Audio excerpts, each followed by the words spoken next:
आखाती देशांमधील युद्धजन्य परिस्थितीचा मोठा फटका आता धाराशिव जिल्ह्यातील केळी उत्पादकांना बसलाय। मध्य पूर्वेतील तणावामुळे इराणला होणारी केळीची निर्यात मंदावली आहे। व्यापाऱ्यांनी खरेदी बंद केली असून काढणीला आलेली केळी शेतातच पडून राहिल्यानं लाखो रुपयांचं नुकसान होण्याची शक्यता आहे। आर्थिक नुकसान होत असल्याने जिल्ह्यातील केळी उत्पादक शेतकरी हवालदिल झालाय।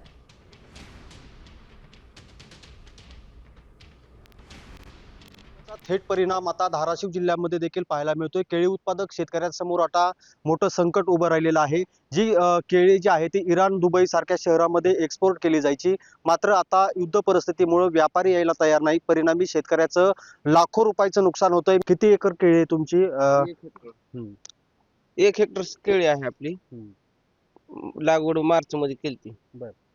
आता हे युद्धामुळे जायना गेली एक्सपोर्टला, माल तोडायला असे झाड पडायला लागले। लेकरांनी जर घरी 5 रुपये मागितले तर लेकराली शेतकरी देत नाही, पण रानात पिकासाठी घालतो एवढाली पैसा। आता ही आमची बाग आहे, ह्याच्यात जवळजवळ 4 लाख रुपये खर्च झालाय आणि व्यापारी येऊन मागते 5 आणि 6 रुपये किलोनं मागते। अक्षरशः खर्च सध्या निघणार नाही आमचा जेवढा झालाय तेवढा। तर नुकसान दररोजचे 20 झाड पडायला लागले, ते 4 दिवस थांबलं तर पूर्ण बाग झोपलेली दिसेल, काही सुद्धा राहणार नाही बागेमध्ये। बालाजी सुरवशी, साम टीव्ही,